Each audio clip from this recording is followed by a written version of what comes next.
I was ready to exit in my mind, but my business was not ready to exit. So the first thing I start realizing, I'm talking to brokers, bro, that they never even ran a business before. I turn off my marketing and you see, I'm just selling it, and then the next person is gonna take care of it. I'm not gonna go ahead and be the last fish in this ocean, right, and just die out. I'm getting the hell out of here before the big shit happens. The biggest problem that most of this business owner makes, that I did myself, right, that I just stopped caring. How long can your business survive without you? You wake up tomorrow, you're sick. What the heck you gonna do? Biggest thing is mindset and limitation that they put through their minds. Exactly, right? That's the only thing. So they don't believe it that they are really even worth like $1 million. Welcome to another episode of Constructing Future. Today I have a very, very special guest. A person that became my friend. I met him like about 6 months ago, I would say. Possibly, yeah. About 6 months, bro. Time Yes. flies. Time flies. And right now we are not just friends. We collaborate in business. We do great things together. And I have a pleasure to have here Nandor from the Bees Buyer. Let's Welcome, go. Thanks so man. much, man. Thank you. Super happy to be here, right? It's a beautiful day. Beautiful day in Miami. Let's go, man. Love that, brother. So, well, we met about six months back. Yes, And, about 6 months. And it was funny, right? It was actually in this event where we just went there for, what the heck was A this? TED Talk. TED Talk, right? Yeah, because my second event came to my mind when we actually went to network, right? What was And the when we met some guys, and Sergio, on the financial side, Yeah. yeah. That's But then right. I remember on TED Talk we met. We went to the first networking event together. That was, when we met a bunch of good people, right? So Yeah, it's great. So, the audience today here is about construction company that they have in between 3 and 5 millions. It's gonna be a very, very interesting episode because what Nandor does is actually helping business get ready to scale and actually exit and sell them. And he's buying and selling business constantly, so that's what his specialty is. So today is going to be a very, very interesting topic. But tell a little bit the audience about yourself, Nandor, and what's your background and where you come from. right. So originally, I moved to Miami for about 12 years ago, right? Came here as an immigrant, just like you, brother, right? So we started from scratch. Previously, I built businesses. I had startups. Previous business was in an insurance space, and that's where I learned my biggest lesson, right? Where I was ready to exit in my mind, but my business was not ready to exit. And Wow. I think this is where a lot of business owners actually going through, not even thinking about their exit plan, right? So, and then when you don't have that, your actually business is not even powerful enough to be able to sell it, right? So from there, obviously, I had scale businesses. I had startups. Of course, I had 3 startups recently that all failed, right? And it's not necessarily because of the money, but it's another reason as well. Is it something that you really want to pursue? Is it your passion, right? Okay. To that. So, but money is number one reason why 96% of startups fails within the first year. Yeah, I agree with that. So you really touch a really good 2 points, which I want to explore more in this episode because they're very, very super important. Like you say, you were in the insurance space and you were ready in your mind. You were ready to sell. Right. You were ready to exit the business and get my money and then put my money on the next, which Right. is your next phase of your life, the Right. next things that you want to do it. But when you went to sell it, what actually happened? So the day when I was ready, right, in my mind to all right, I'm ready to sell my business. And the main reason I wanted to really sell it is just didn't align with my soul anymore. I wanted to be out of the business. Okay. Insurance space is a very interesting era. So me being ready to sell, right, was where I realized that holy crap, I actually have things that are not even set up for my exit, right? Such as I start firing my employees too soon. I actually stopped my marketing too soon. So I really stopped doing things where I didn't know that it's gonna affect my selling price, right? Wow. So the point is where I was ready to go and talk to some brokers. Funny enough, right? Every broker gave me a different number. Every broker, just like when you go to your CPA, right?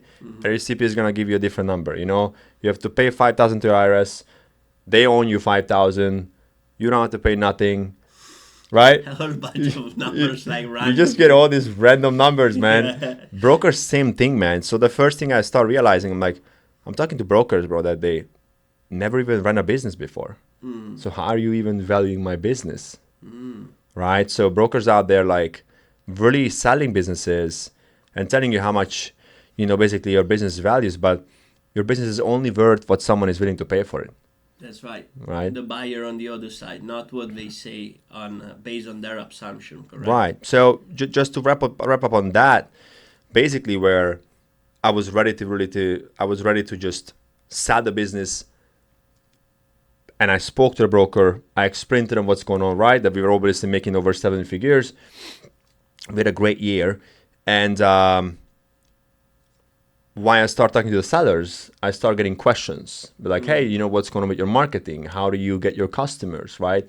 Most of our customers were coming through marketing. Okay. We've really cracking the marketing like crazy, but the industry dropped and everything. So of course the marketing also got the business affected, right? And I think that's what's actually happening in wholesaling. I heard right now PPC is not even working so well, you know, in wholesaling. So, Yeah, Ryan Pineda, I heard about it, that he was turning off the PPC. right. So this is exactly what happened in our business. So I said, you know what?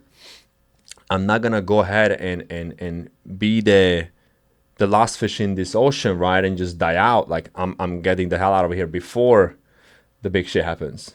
So what do you think, like, in the construction, right? When it comes to PPC, right? Is this something is still working? Is this something is still like something good to do? Yeah, I mean, for the construction company and the business is a little bit different. It's not like that much of a volume side of it. I guess it's a more like quality, quality versus quantity, but really good quality leads that we need to come in into the marketing side, because like the quantity, when I was doing a lot of marketing, like I was having a lot of leads coming in, but the quality of it was mostly of them like was repair, was like things that are not really aligned with our brand, and Wow. it was before was a luxury home improvement brand. So like you can imagine, like the quality of the leads needs to be of people that they doing 600,000-700,000 to $3-4 million remodeling or new construction, you know. So that was our target, and so it was really a marketing that was focused to those type of people, you know. So I see, yeah, man. I see. it's interesting what you say, because right now I'm gonna have a big, like the audience, it wants to know, like they have a construction services business, which by the way we are focusing on also collaborate and buying those businesses. So if you guys have any business that you want to sell, eat this guy up, is your guy. But in the construction services, you say, okay, I turn off my marketing too soon because I was ready to give up, pretty much. I was ready to give up my baby. I was ready to give up my business. And you turn off the marketing and you say, I'm just selling it. And then the next person is going to take care of it. That's what you did? I love what you just said, brother, because that's exactly what happened when somebody is basically ready to sell their business, right? Like if you run a roofing company, an HVAC company, or plumbing, right? If you're in the construction or you do landscaping, it doesn't matter. Business is business, right? So from that moment or day you decide that you're wanting to sell your company, right? The biggest problem that most of this business owner makes, that I did myself, right? That I just stopped caring, right?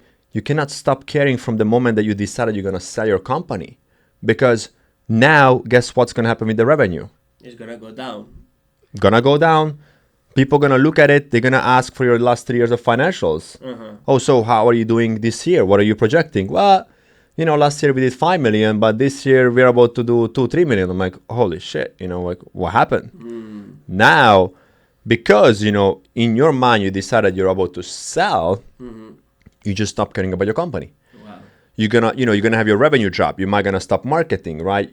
I don't think it's a problem to cut expenses, for sure. It's not a problem, because then you can really, bring your revenue up and your sales, right? But don't send your key employees away right away, right? Or don't do dumb stuff like I did. Is like shut the marketing off, right? Like just stop caring about the business. Yeah. And then when it comes to like, yeah, I can still sell it for this much. No, you cannot, because at that point, business is not just only worth what your financial papers is showing, right? Mm-hmm. You also the intangibles, the clients you have, the customers, like the peoples. Yeah, makes sense. But all I say, right, and I would love to hear your thoughts, is like the more you're needed to run your business, right?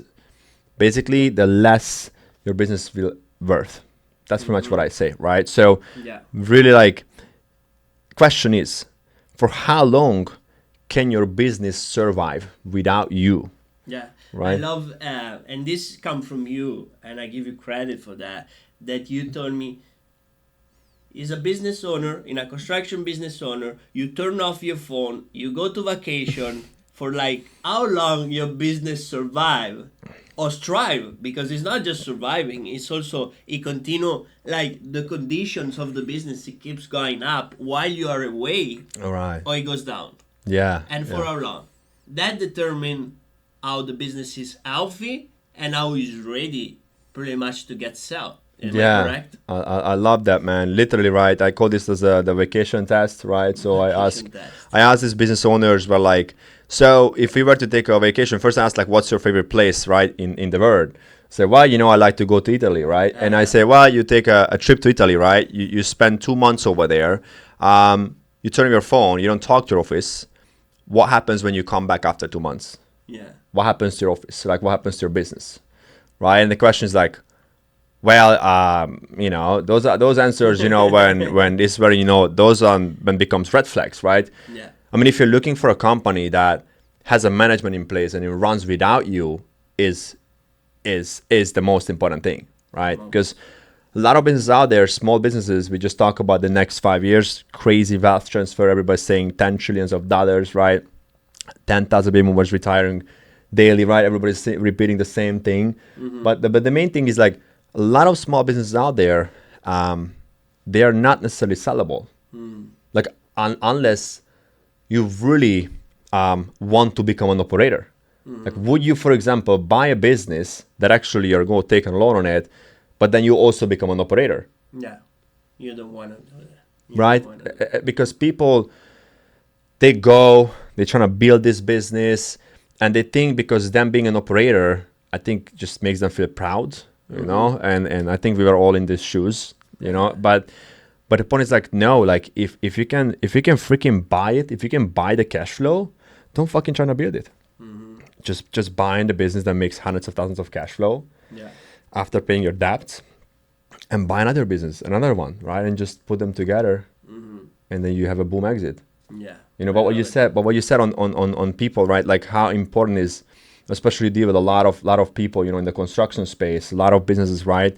So, and you see them, you were talking to me like, telling me like a lot of construction people and businesses you were actually talking and trying to consult them, but the mindset is just very different, when they're making out like $1 million revenue, right? Like, how is that? Like, you had experience with people that it was just almost impossible to even help them? Yeah.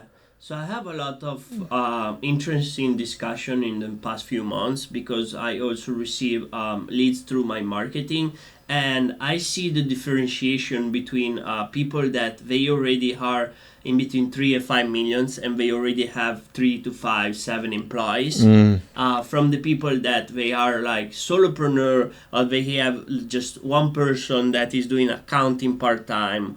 And the biggest things is really like the mindset. It's like some of the people that we already have an established company, they think, okay, what should I do? How should I learn to improve myself and getting better and create more? It doesn't matter the economy. It doesn't matter that right now I don't have the right people, but I always looking for the new people. I always looking for the next leader in my company to be able to buy back my time and be able to grow my company. That's how we perceive it, and that's the difference between the people that they succeed and the people that they don't. That they focus on all of that negativity. Oh, there's not enough job right now. The marketing is crashed. The president, da da da. All of those things, I always say to them, guys, you cannot control those things. You cannot. So if you focus on those negative things, you actually gonna attract those negative people and those negative situation in your life and in your business, because the energy that goes around is always like negative things, you know? Right. What do you think about that and energy? I love it, right? I mean, I'm all about mindset, right? Like, I just really love personal development, growth. I mean, every day, right? I mean, I get up around like 4:30, 4:45, Nice. do my meditation, reading, right? Just the way how you start your day is just how it's gonna be the whole day in general. It's so important. But talking about mindset and talking about the people, business owners, right? When you talk to somebody that are the $1 million range, matter of fact, companies open for 10 years, right? They never had a breakthrough through $1 million. Yeah. But why? Well, the biggest thing is mindset and limitation that they put through their minds. Exactly, right? That's the only thing. So they don't believe it that they are really even worth like $1 million. Right. And if you don't believe it, like there is no one it can make you change your mind, and no one it comes and say, okay, here is $1 million. It doesn't happen like that. Right. And that's exactly what happens. Business owners that, for example, we're reaching out, we're talking to them and asking them a question like, first of all, right, pretty simple. We reach out, we're interested in buying their businesses. Mainly we're focusing on baby boomers, people that are 55, 60 years old, looking to retire, selling their business. So we can take over their people, their legacy, right? And we can scale it, we can flip it, eventually we can sell it. That's right. So, but the main thing, right, we notice talking to those business owners that they are making over $1 million, even at 2 million, right? I think it's a big difference between making $1 million and 2 million already. You know, when we talk about that. It depends if you top revenue or bottom revenue. Right. Bottom revenue, $1 million is really a big Yeah. difference. I'm talking about sales, right? Total sales, the top, gross, the right. top line, exactly. So, on that sense, right? The main thing what's really happening, so funny. Just recently talked to a couple of business owners, right? Reaching out, asked them like, well, they make about $1 million. They make it seem like they're making $100 million, right? That's not the thing. There's always an emotional connection when you build your company. I understand that, right?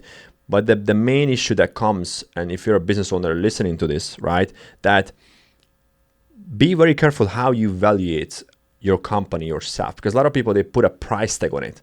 Let's just say if you make $1 million in revenue, right, and you have a 30% profit margin, we talk about you make about $300,000 cash flow, right? Now, those companies were probably about 2x, maximum 3x if you have a management. Yes. Right, which is about $600,000. Which most of them, they don't have it at that $1 million, because they are a solo person, or they have an accountant that is not even full-time. So that's what I see. I mean, exactly. And what you just said, right? $1 million, you talk to a solopreneur, a guy who actually only himself, he's like the everything guy, he's the owner, the operator, the business owner, right? Your business is not worth 10 times of your profit. And that's the problem, right? Like I'm coming across these guys, people like, well, like I want 6 times of my profit, 7 times. I'm like, nobody's going to pay you that. Yeah. I talked to this roofer, crazy. This guy was making about 10 million top line, right? Gross sales. And once I got his financials, he comes to me and he was making around $2 million, right? I'm talking about EBITDA. So his valuation was, he said he wanted $60 million for his company. 60? $60 million for this 30 times of his multiple. And I was like, how am I supposed to do that? What do you say to that, man? So there are people out there, they're delusional. If you never saw your company before, right, is you really understand you're talking to some people that do know what's the valuation, what's the real valuation. And matter of fact, talk to people who has actually experience running a business. Yeah. Because there are those brokers out there valuating companies and allowing the sellers to put a price tag on their own business. Like imagine you own a business, you go to a broker and the broker say, how much you want to sell your business for? And then you as the owner say, I want 5 million. Okay, so we're gonna list it for 5 million. Also, they don't even have to underwrite. Well, as a they broker. have so there are brokers out there do this, and that's why only 1 out of 11 business sells. That's just one of the reasons, right? Matter of fact, so businesses are not even valued correctly. They're just up in bizbuysell.com, and you just scroll, and then checking up like the the shitty businesses, just scroll and just see so bad stuff, bro. It's crazy, guys. Yeah. So from what I understand, and really from the things that you say, which are great, you say that you need to have a management in place. You need to be able to go to the vacation mode, and your businesses still need to work it. You don't have to give up too soon on your marketing because your evaluation it drops. Am I right? Exactly. So those are 3-4 points that I got out of so far. Right. And I think are super, super important for you guys. Any construction company, if you are between $3 to $5 million right now and you're planning to exit in the next 3-5 years, so those points are super, super important for you guys to keep in mind. Also, when you go to the broker, you say that the broker asking you about you will sell the business, but they don't have any idea how the multiplier is working pretty much.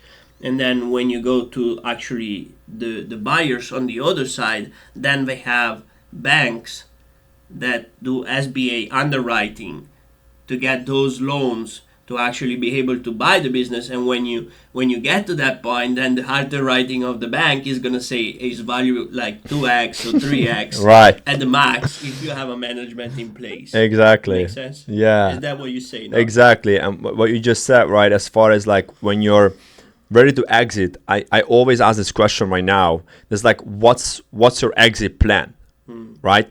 What most of the business owners' answers are, I have none. I have no exit plan. I'm like, okay, so let me ask you this. You build a business, you crack 7 figures, you make $1 million, you make 5 million, you make 10 million. I mean, it doesn't matter, right? The point is that you put so much time, energy, money, right? Like, you just grow it. It's your baby. You wake up tomorrow, you're sick. What the heck you gonna do? If your business is not ready to sell, you're not going to be able to sell the business for the dollar amount you think you could. And that's what's so important to think. Anything you build, you buy, put a 3 to 5 years exit plan together. It doesn't mean you have to sell.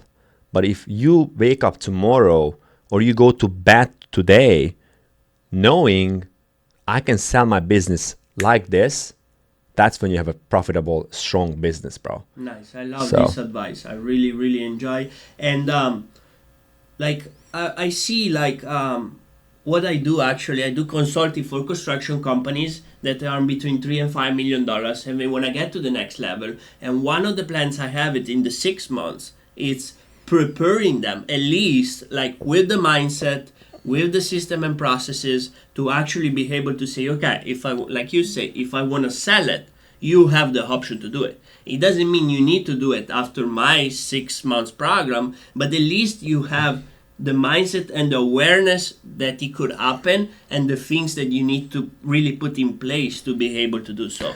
So that's what I have my company also doing, Right, which is amazing, man. So I always say this, you make $1 million, $2 million, $3 million, right? I mean, don't don't think the money you pay, for consulting, it's a waste. A lot of people, they actually think that.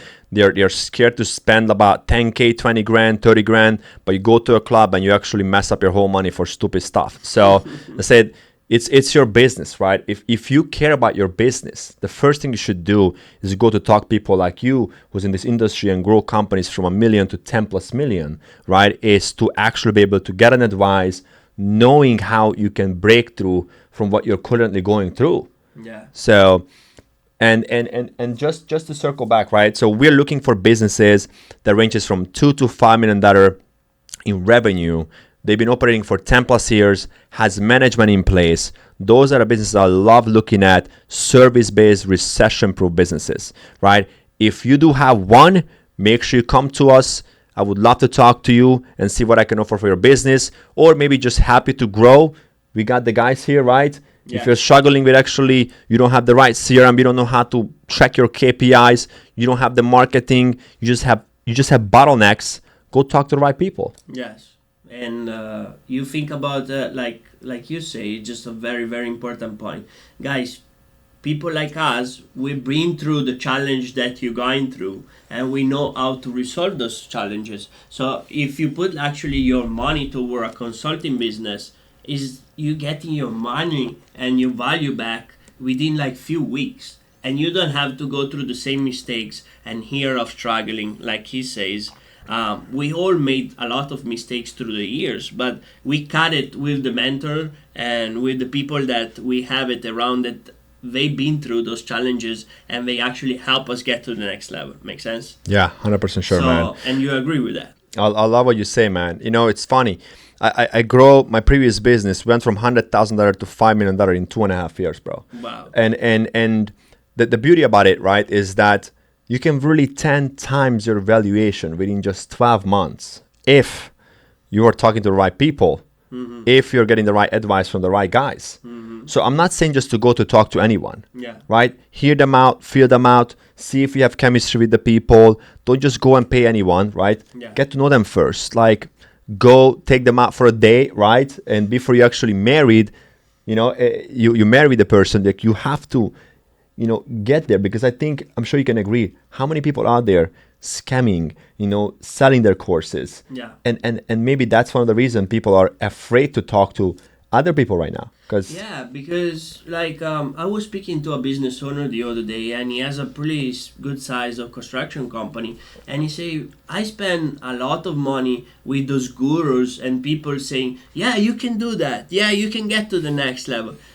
I mean, it's like they just pushing you. Yeah, you can do it, but they don't really give you the recipe and the correct advice to how to get to the next level, you know, and actually do it with you, because they've been through, they have the knowledge and the experience to like move you around and get to the right ride, you know, to the right destination, you know. So that's super important. Yeah. I have a question for you, and this came out from yesterday. I spoke with somebody, and they told me you should have your own software. If you're using any CRM, any software manager, it should be your own. You need to own it, those things. Otherwise, like the valuation is gonna go down, because if somebody else is owning those things, you're really not in control of it. What do you think about that? I would say it depends on what level you are as far as revenue, right? You think a company that are 2 million or 3 million, they will have the money to actually build a whole CRM for themselves. Yeah. So I say yes, depends on what level you are, right? If you really go over 5 million EBITDA, 10 million EBITDA, build your own system out, right? For sure. Matter of fact, I did the same thing, you know, with my previous company. And we were over 3 million in sales. Did it help? For sure. Now, did the buyer care so much? Didn't give a shit. No. So what's interesting about what you said, right? And just another topic to talk about, where there are many type of buyers, right? So there are the individual buyers, right? For example, if you are looking to buy your first business, you are an individual buyer. So you're looking to buy something that you can take over, grow, and actually flip, right? Exit out. You're an individual one. You're gonna probably use your financing from your bank, SBA, seller finance, right? Now there's the financial buyers, financial institutions, right? Private equity. That's a different thing. So everybody actually is gonna value your company with a different eye. Different way. So let's just say you're a construction company, right? And you make 5 million top line sales. You have 20% margin, 20% margin. You make $1 million, right? Now it comes to the private equity, right? Now there's a competitor who actually makes the triple amount of money you're making, right? So they may be at 50 million revenue, and they keep still like the 20% margin, which is very rare, right? In that range. Yeah. But to make it easier, right? Like they're really 3 times bigger than you. Now those are, again, a different type of buyers. They might just gonna buy you because you have something in your business that they don't have. You might build out a CRM, like you just discussed, right?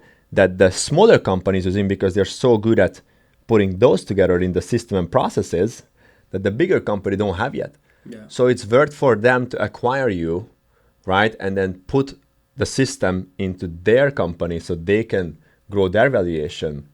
So I would look at it this way where like depends on what type of industry you are in, right? And also the size, like you just say, like a private equity company, when you are below, I guess, 20 million or 30 million top line revenue, they don't even look at you. Yeah, I would. Because they are not interested in those size of the company. We are interested more when you create something that you already have an established company with system and processes, and at least I would say 20 to 30 employees in place, and that's where we start seeing like a really great structure and foundation. So they are gonna be interesting into that. But Right. below that, at least in construction, I don't know in other industry, but below that, they are not. You're gonna look at for another one buyer, like you say, to buy in your company. You know? Exactly, man. So that's the beauty about it, right? But let me ask you. So I always like to know because I mean we all talk to business owners, right? And matter of fact, every business is different, right? Yeah. As a different business owner, that's why it's so. I would say like so much more fun than doing real estate. You know, when you go into real estate, I think that's such a boring stuff. I mean, I was never really turned on by real estate. I invested in certain areas in real estate, but business is just, man, it's so fun, and does involve risk for sure.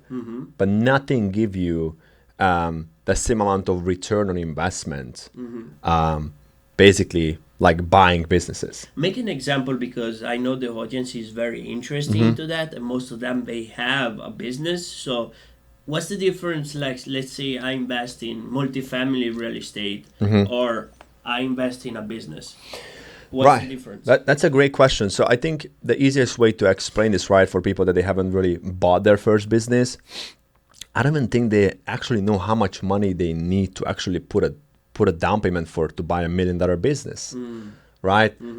For example, what would you be your guess? Like, there's $1 million business out there, right? How much you think you wouldn't have to pay for it? Yeah. Like, who really talks about this? Yeah, it's true. Right? Nobody knows it. And you told me a great story of a young kid that actually through seller finance. I don't want to tell the whole story, but oh yeah, that's amazing. The moral of the story is he bought that business for zero money down. $0. And he was able to scale it in what, 2 or 3 years, and 2 years sold it for like $2 or $3 million. Yeah, Something like that. It was crazy. Amazing, man. That guy bought an automotive, and when I asked him how much he paid for it, he said he actually bought that business for $0. And I'm like, oh, how did you do that? And he started telling me that like, well, it was a smaller business. I think there were like $500,000 top line, not a big one, right? But the point is that when he got to the phase where he looked at the business, he met the business owner. They actually were talking about the sales price, right? Which is probably like $500,000. Something like that.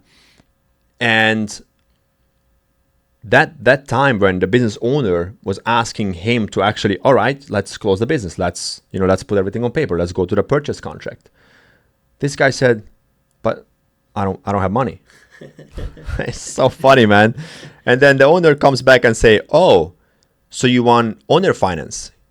And then he's like, yeah, that's what I want. As a matter of fact, knowing that this guy has no idea that owner finance or seller finance exists. This guy bought his business for 100% seller finance. Wow. You just said, right? He scaled the company probably like 3-4 times bigger the revenue than he was. He sold that company within a year or two.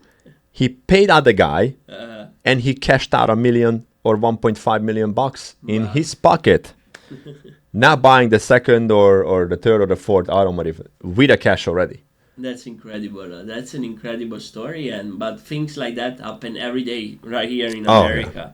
So you just need to know, like you, right people, like people super like important, you, man. that they have the knowledge and they have the expertise and they guide you to the right thing. So it was very, very interesting.